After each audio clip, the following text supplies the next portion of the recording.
Hello everyone and welcome back to the interview. I'm your host, Susan Lee McDonald.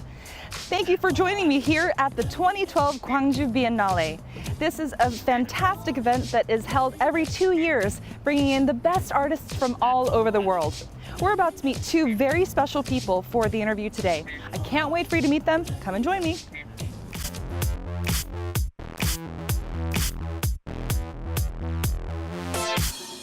The Gwangju Biennale is a festival of modern art. This year, with the theme Roundtable, the Biennale features 6 different styles produced by 6 different artistic directors. Roundtable includes 43 new commissions and 15 resident works, including many process-based installations and performance works. In total, there are roughly 300 pieces created by 92 artists and teams from 40 countries around the world. This year's Biennale strengthened the residency program, which invites artists to live in Gwangju and collaborate on projects with local artists, students, and local residents. The Gwangju Biennale is a fantastic festival, combining creative and experimental modern art with the democratic spirit and traditions of Gwangju.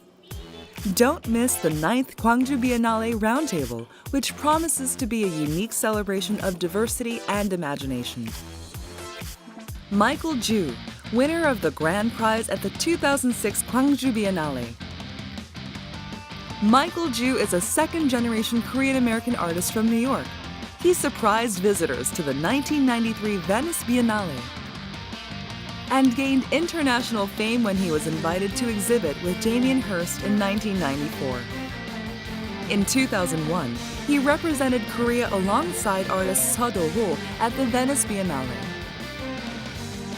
His work deals with themes stretching from issues of mixed identity as a Korean American to more comprehensive themes like the relationship between mankind and nature.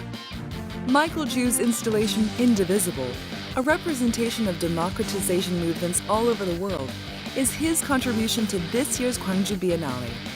Hear him speak about his ideas about art, beauty, and the world with me, Susan McDonald, on this week's The Interview. Michael, I'd really like to welcome you to the interview. Thank you so much for being part of our show today. Pleasure.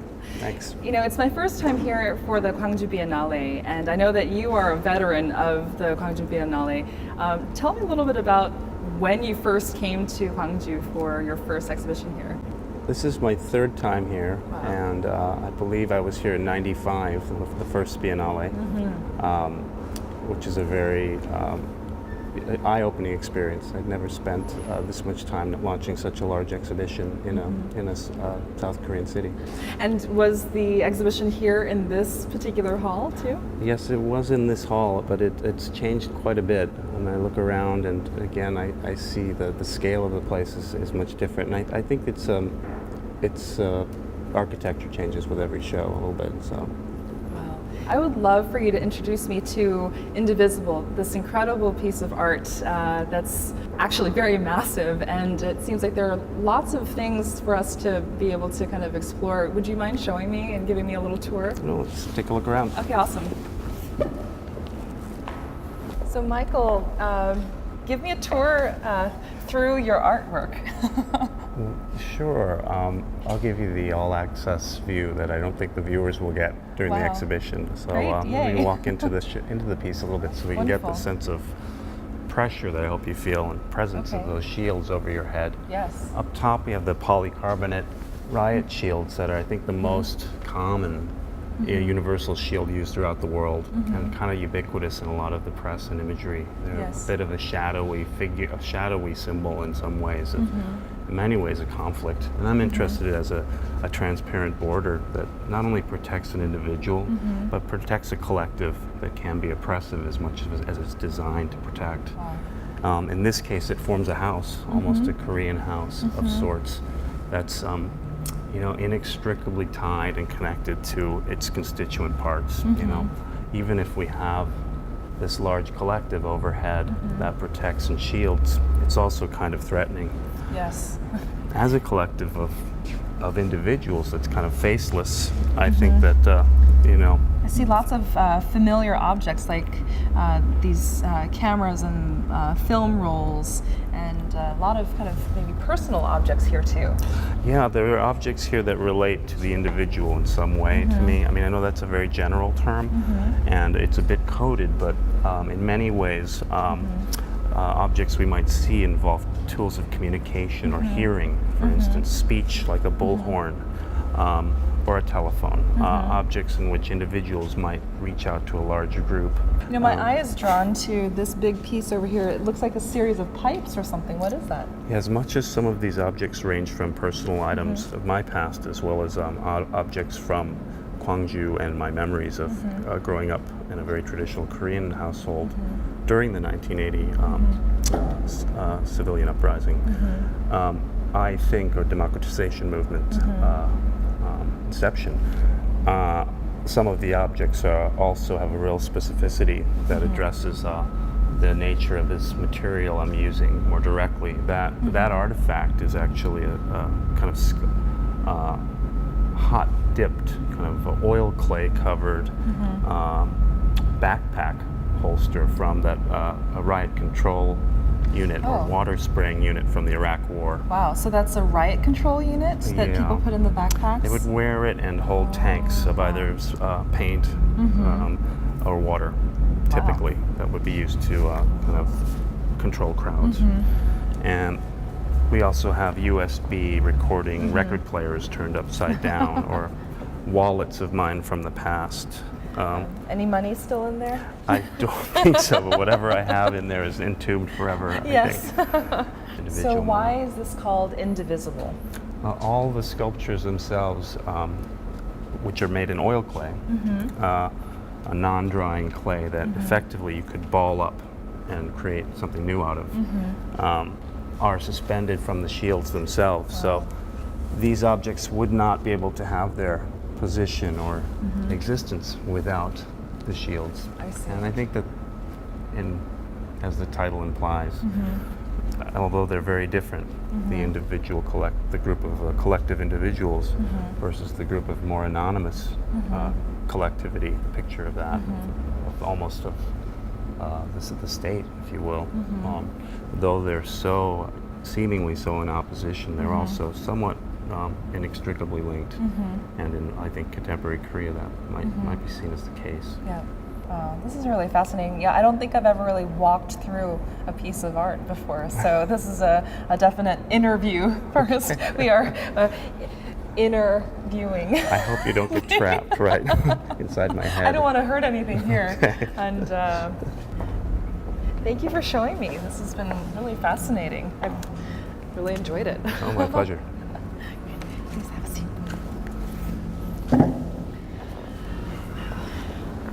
How long did it take you to build Indivisible and to come up with the idea, the genesis for the idea?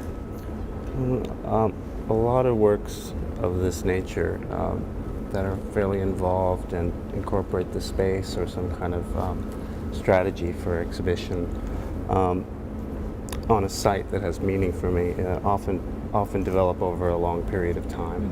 Occasionally they're very quick and short, and the ideas that you begin to develop that you think are so great go by the wayside in favor of something that's so much more inspiring that comes as a byproduct. In this case, I've been working with these forms and some of this kind of, I guess, portable architecture almost, these shields, thinking about them for a long time.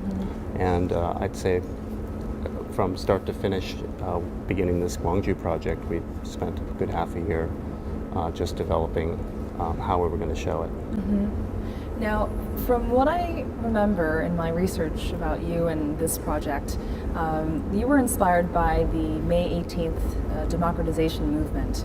I know that you lived in the States and you were born and bred in the States. So how did you become familiar with that movement, and how did that kind of lead an impression for you to make this? Well, I remember from back in the States when the civilian uprising and the kind of difficulties of that period hit the press and the world news, because it was something I believe that was only played in the international press. From our position in the States, my father and mother were fairly aware of what was going on, keeping quite close ties to Korea. So I was introduced to it really by them. And for that reason, my first project in Gwangju in '95 actually involved my father, and the beginning of what I think is this is the third part of perhaps a conversation we have with that time period and with the city in particular. What do you anticipate are some of the reactions from Gwangju residents who see your artwork? Well, I hope that I'm not sure what the reactions will be. I think I like with all of these works that involve sensitive topics in which I may or may not have had direct involvement that's obvious. I want to maintain a sensitivity and to the subject matter and to the kind of people that might be involved. At the same time as an artwork, you really want to pursue your own kind of vision and what you might or might not have to say about something. So I try to create enough of a form that's generous and has a presence that can be felt as much as thought about. And in this case, using a familiar construction technique, I thought might be an entrance or a way of introducing this difficult kind of material with such a heavy symbolic significance. So I utilized the traditional method of constructing roof, traditional Korean house roof with tiles to create the form that suspends all of these objects.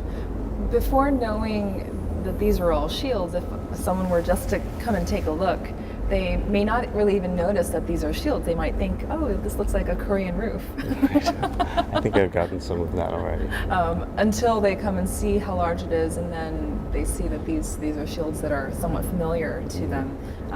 Especially when people are probably over the age of 30, 35, they've seen different demonstrations over the years, and they've seen these kind of painted, and it has a very different meaning. Yes. Yeah, I like them something clear. They're almost a drawing or a kind of a really familiar icon in the world press right now. I understand that you were a scientist before you started actively working as an artist. Is that correct, or have you always been an artist, but you were a scientist because you were forced to study, as many Koreans or Korean Americans tend to be kind of pushed in the science track? I think that's all pretty accurate. Yeah. I mean, I wouldn't call myself such a scientist, although I did take a job after leaving studies in biology and with an intention to study neurobiology further down in master's work. But I had left science studies in the 80s from the East Coast and went to work with a science company in Austria for a while. That must have been a culture shock to be in Austria. It's quite different from the States. It was, and going from the Midwest where I was growing up, Minnesota and Iowa, it was quite a shock, but it was also incredibly liberating. I saw and experienced there. Oh, so what was it like when you first went to Austria? That was for your first job as a scientist, yes? Yeah, I was in Austria having gotten a little bit tired and disillusioned with science studies that I was pursuing. Mostly neurobiology and such, and wanted to take a break, and an opportunity came up to work with a company in Austria, based in Vienna, and at the time I had never seen kind of culture and life so incredibly intertwined and integrated. I lived with a bunch of crazy biologists that had a huge, enormous cacti environment in the basement, and did a lot of work with genetics and research, but they would rather talk about Egon Schiele and other kinds of Viennese artists than biology, and it was quite an interesting time. Was that kind of a risk for you to switch your direction and focus work-wise? Because I'm sure that you studied hard in school. Your parents probably had certain expectations of you, being a good Korean American boy. Certainly had expectations, I think, and and I respected those expectations. But I wasn't really a great student, to tell you the truth. And I was very interested in the subject matter we're pursuing, but I really craved some application and a little deeper digging into the questions that will always seem to be coming up around these studies. And yes, I don't know if it was a risk, but I certainly was nervous changing, having grown up in a household full of scientists and with that kind of level of expectation that you're familiar with as from a Korean household in a way. One of the things that I'd really like to ask you is for the 2006 Gwangju Biennale, you had a very interesting piece, and that was called the Body Offuscatus. Can you tell me a little bit about what that piece is about?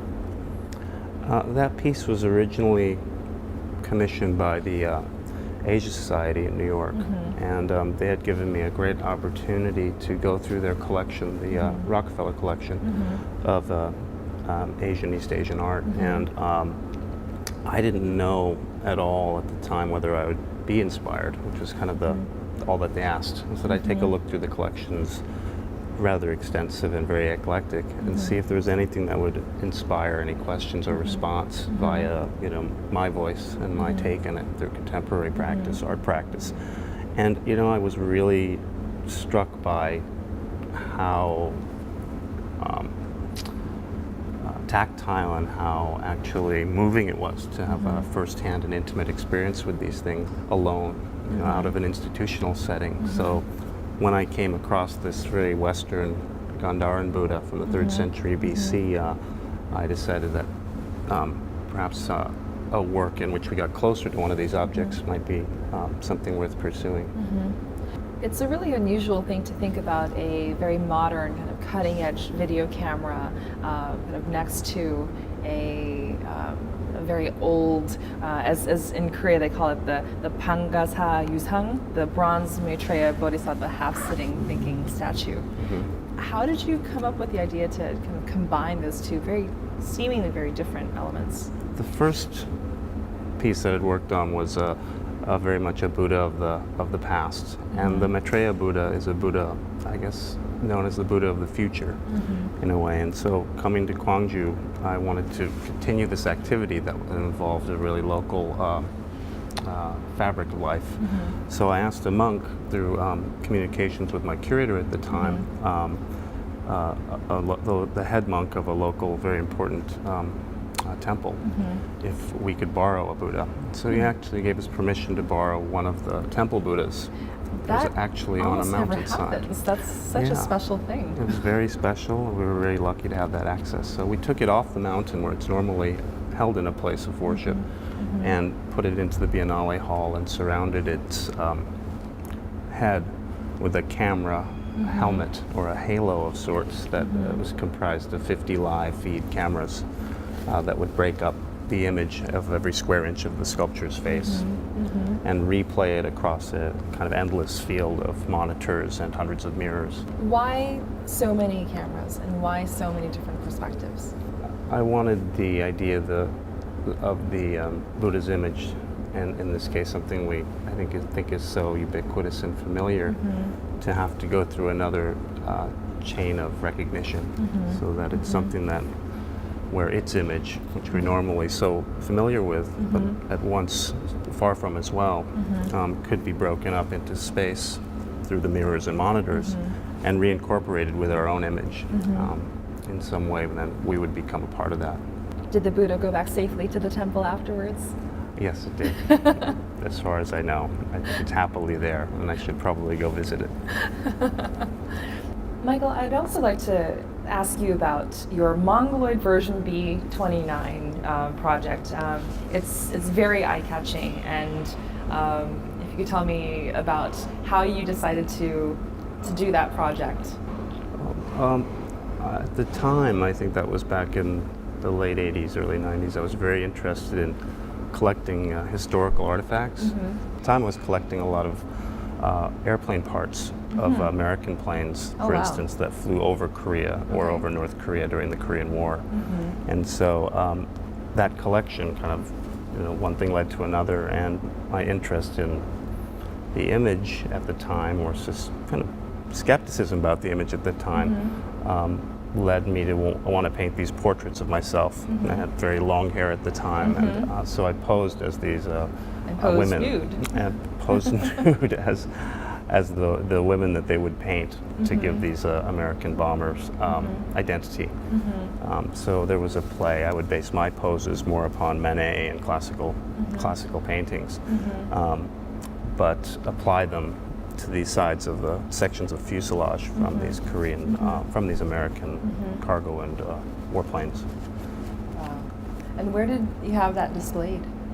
That was displayed at a number of places, from MIT Museum to Palm Beach in New York, and a number of other institutions and galleries. What did people ask you most about when they saw your likeness on the side of the fuselage? I think it took people a while to get that it was my image, which I'm kind of surprised about, given the kind of rather unalluringness of the photos, if you will, but of the paintings rather that were from photos. The work itself is really about titling and maybe mistaken identities, and the series title itself, Miss Me Gook, as well as Mongoloid, are meant to be, I guess, plays upon the idea of those racial slurs or kind of derogatory terms for Asians. Miss Me Gook happened to actually be meaning America. Exactly. Yeah. Happened to be a plane that actually flew over Korea during the Korean War. And Miss Me Gook was the plane, and I think it was obviously named that, aimed at the North Koreans. Miss Me Gook, meaning miss this plane. And unbeknownst maybe to the author was the artist that drew that image. As you said, Me Gook meant America, so it's literally Miss America. Yeah. I'd like to know more about your video, The Salt Transfer Cycle. Tell me about that. It sounds like it's a very scientifically based video. Yeah, I think the video itself is quite unscientific in a way, but the title is meant to convey some of that awkwardness of trying to capture something that you can't capture. In this case, I was sitting in the studio in New York, in Chinatown at the time, and I had always been interested in how an idea goes from the studio and gets into the world. Was there a way to make these ideas that are sometimes might be considered indulgent or and disconnected from the real world? How do we make them actually touch reality? And so that piece began in Chinatown by swimming through 2,000 pounds of MSG that I had shipped in and made a lake of in this artificial environment. And I used the MSG as a kind of substitute for salt, and thought, well, what would the next phase of this character going from west to east? By going west rather than east, where would they go next? And I then saw the Great Salt Desert in Utah, and found the track using GPS and such, where they would race the record cars back in the 70s.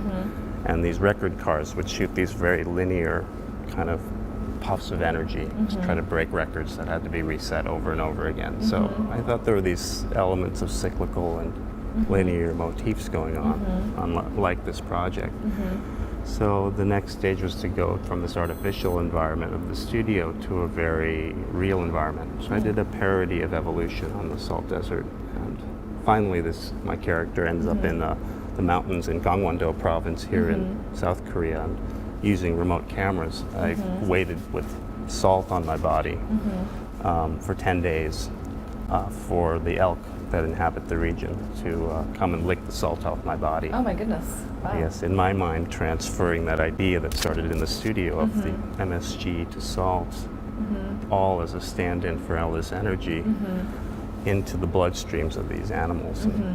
And did they come and lick the salt off of you? Yeah, much to my surprise. After 9 days, they came and did lick the salt off my body.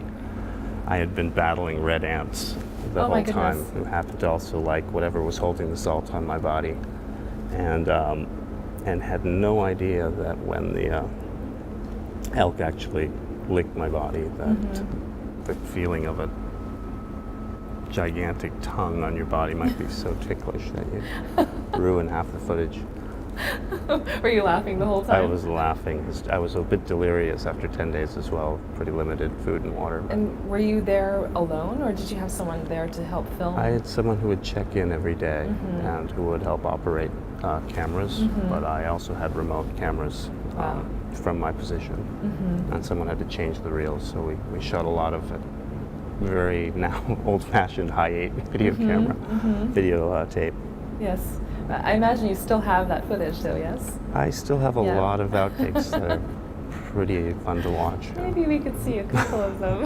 Okay. Michael, what are some of your future plans?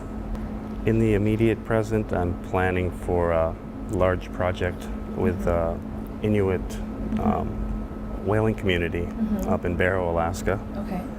Which is pretty at the moment in the works, so I won't speak too much in depth about, but it does involve federal fish and wildlife and the language of the law, as well as a project that I'm beginning research on at the Smithsonian, and that involves a fossil field in Morocco, and basically trying to talk about real estate and repatriation of land via this kind of area that's unified by the fact that it has a diminishing bed of 500-million-year-old fossil plants.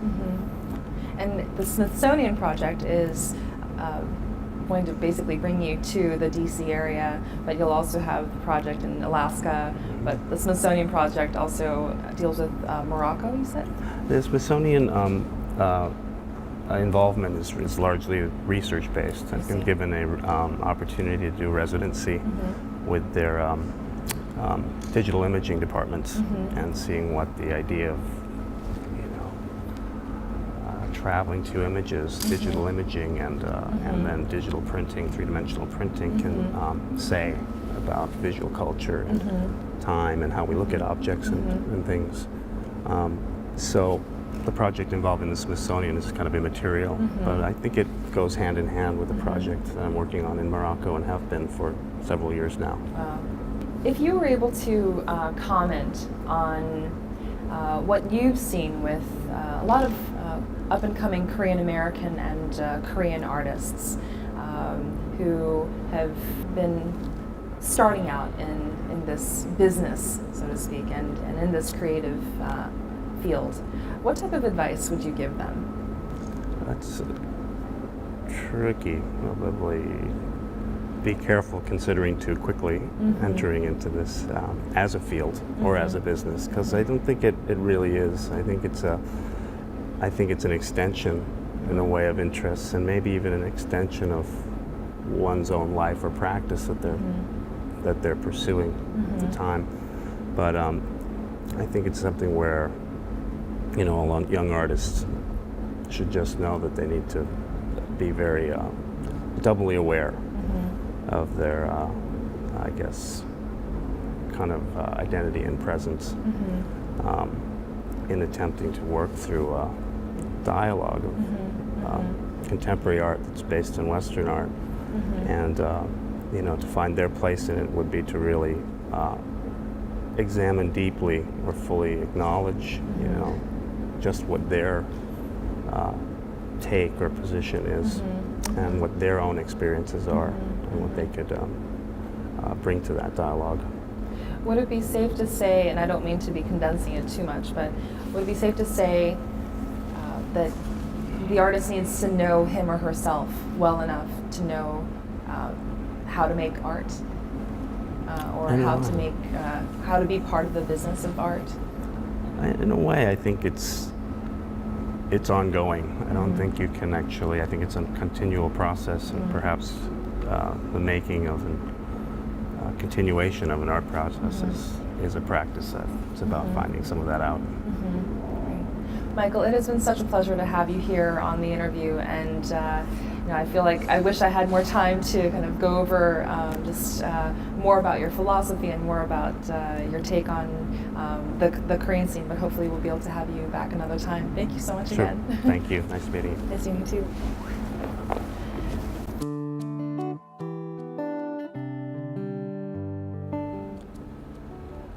I think that's a very tough question, but I would definitely choose the same pathway. I don't know where I'd end up.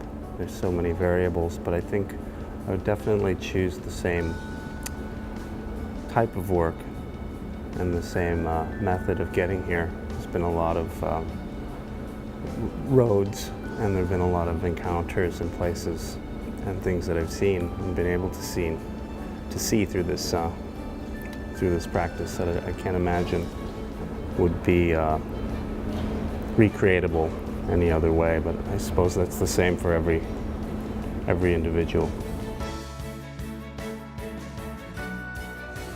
Kimsooja, Korea's bottari artist. She has become one of the world's most renowned artists with her work using needle, thread, and cloth since the 1980s. Her work spanned from sewn work to installations and performance art, and in the 1990s, she became a media artist. Her video Cities on the Move, 2727 kilometers, bottari truck Korea, was featured in the Venice Biennale and placed her name squarely in the international spotlight. Kimsooja has moved beyond the limits of traditional Western art that uses canvas, paint, and brushes to create her own expressive art world. Meet her art and philosophy on this week's The Interview. First of all, I would like to thank you so much for being a part of our show here on The Interview. It is my pleasure. Thank you for inviting me. You're very welcome. May I just call you Kimsooja? Is that how you prefer to be called? Yes. Great. It's just one name altogether. Great. You know, Susan in Korean, and when I spell it, American Westerners remember my name quite easy because of Susan. Yes. Or Susie. It's just missing the one like nian on the bottom because I spelled Su-chan. Yeah. Suja is like Susie or Susan in America. What does the Su and the cha mean in Korean? In Korean, actually, each word has meaning. So, Su means keeping something. Mm-hmm. Like bottari in a way, and cha means sun, actually, and it's also a person. So maybe I was born to create the bottari, but also interestingly, suja in Hindi means needle. A needle. So interesting. That sews mattresses. It's a special needle this big. Oh my gosh. That, sews the mattresses. I was so shocked. That's so interesting to know. Yeah, because I heard about it when I was filming in Mumbai in 2007. Yeah. Incredible. And that was for the laundry. Yes, project. Mumbai laundry field. Yes. Yeah.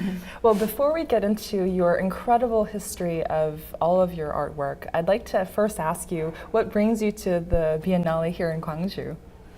Well, this is actually my third time in the Biennale, and it is my pleasure to be back and to show an album, Hudson Guild, which is actually dedicated to my deceased father. Oh. I'm sorry to hear. Yeah, but it's nice to also bring his memory back to Korea and to be able to show in Gwangju publicly. I'd love to ask you about each experience that you've had coming to the Gwangju Biennale. This time, you're here to do the work around the Hudson Guild Senior Center. And if you could explain to me the inspiration for the work. Actually, my father had a brain damage, so he had some memory loss, especially for short memories. So when he was still alive, we often talked together, sitting together, and then he would stand up and look around and then trying to find me. Where's Suja? I was just standing next to him. And I was so shocked to see that scene, and I was wondering what memory means in life. You know, if someone lose all his memories he lived, what does life mean? And from that time I was pondering the issue of memory and life. And then I had a commission work from an organization in Chelsea in New York called More Art. And they proposed to work with a couple of options. One was the senior center in Chelsea called the Hudson Guild. Yes. So I immediately said, yes, I would like to work with them. So I met more than 20 senior people there and filmed them, their frontal portrait and also the back. And then each time when they were sitting their back towards the camera, I was calling their names. And then they were looking back to the camera, and at a certain moment I would freeze the moment so that the moment becomes eternity. Wow. So each one had spontaneously and simultaneously switching their positions and the combination of persons together. And then at the end, in a theater, I let them sit in the theater seats, and then I was filming them from the stage. All together on the stage? All together as a kind of constellation of the, human being. So. And all the people that you chose to be part of your project, did they all have some type of issue with memory loss, or did they all stay at the Hudson Center because of something else? Not particularly. They had any issue of memory loss, but they were mostly immigrants from all over, from China, from India, or from Latin America, and so on. And once the camera was set and let them just be, I didn't ask anything to act or something, but just ask them, be yourself, and just stay there for a while. And then they would just start focusing, and then they would have their own, psychological journey in a sense. So I could also see their the journey to their past and present and future.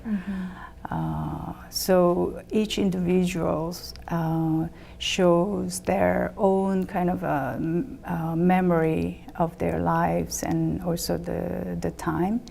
And then all together as a group video, all those individual memories and time become a certain kind of constellation of the space. So it is kind of blinking and then disappearing, coming up and disappearing. There is also breathing sound in and out, and so then it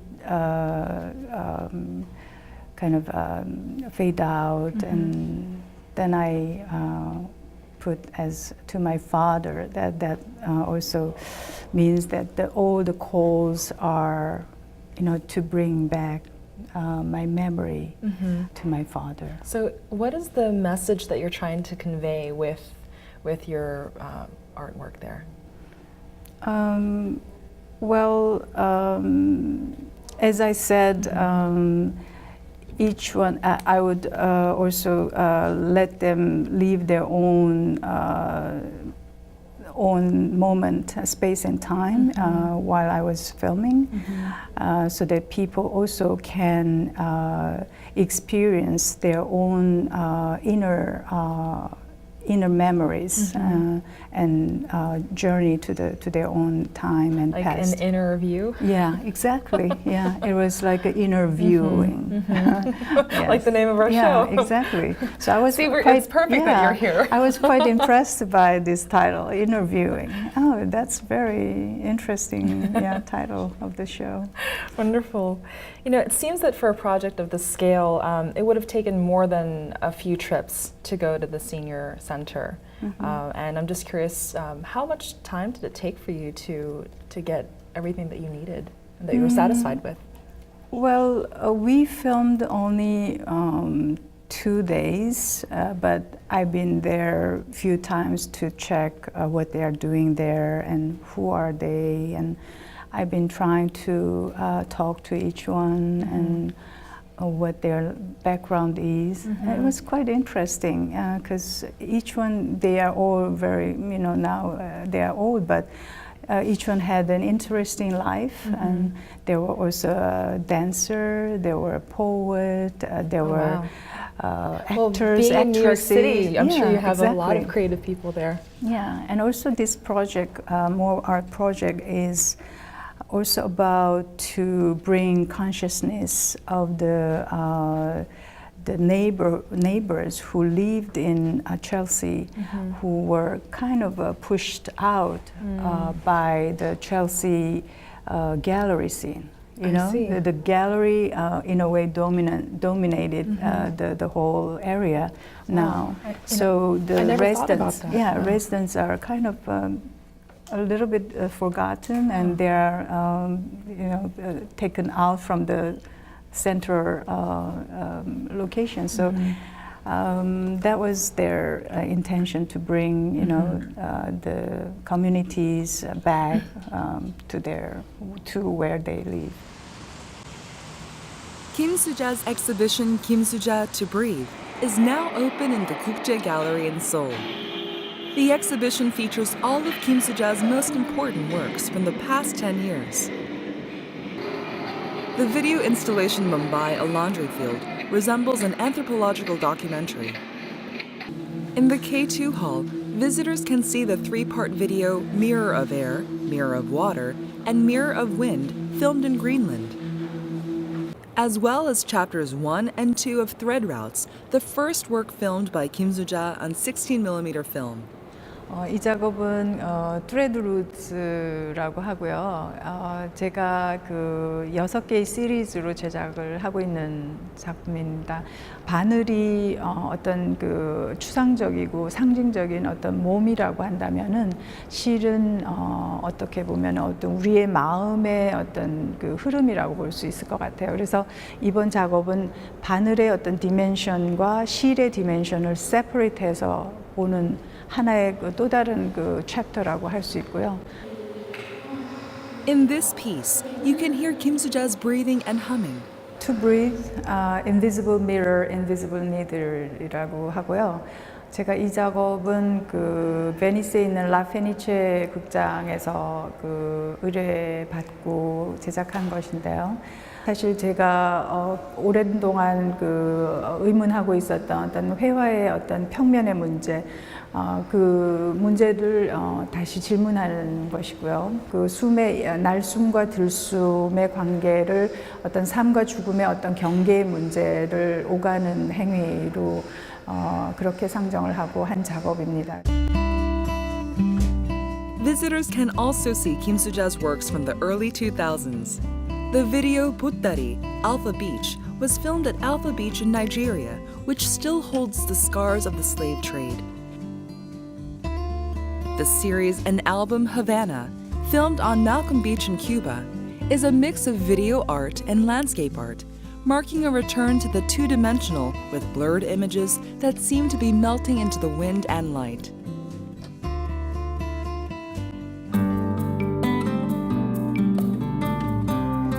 제가 작업과 연관해서 말씀을 드리자면 어떤 그 세계의 어떤 진실 내지는 어떤 토탈리티에 도달하는 것이라고 할 수 있겠고요. 또 그것을 통해서 제 자신과 세계를 이해하고 또한 타인을 이해하는 과정에서 제 자신을 초월하는 일, 그리고 제 자신을 완전히 소멸해서 무가 되는 그런 상황을 추구하고 있다고 생각됩니다.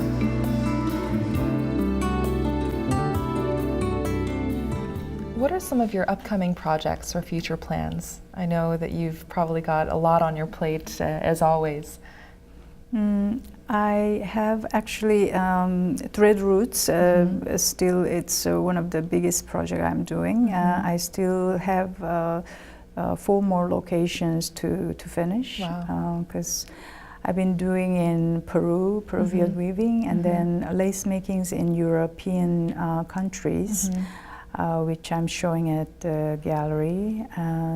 Then I filmed in India, in Kutch area, in Gujarat, for the nomadic weaving communities, weaving culture and the architectural forms.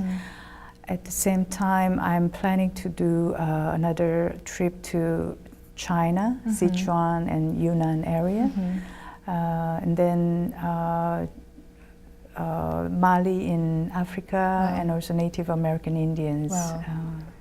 So it's a big project. That sounds like an incredible amount of traveling too. Yes, yes. A lot of work. But it's always challenging, and I'm learning a lot about the weaving culture and this world. And then another project conceived by GSA in US. GSA? It's a government institution for art and architecture. Okay. They commissioned me a video piece of the portrait, which is in a way similar to the Untitled Hudson Guild. Okay. I'm going to film all the immigrants related to the borderline between Mexico and US at the Mariposa main entry port. Oh wow!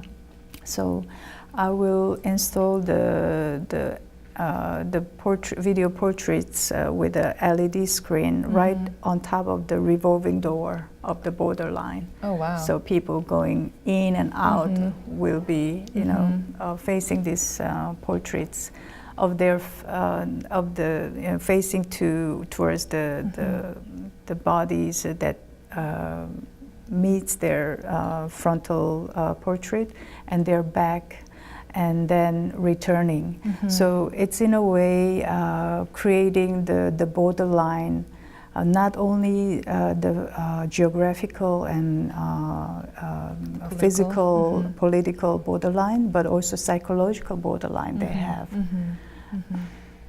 So I'm quite excited about this project. That's so exciting.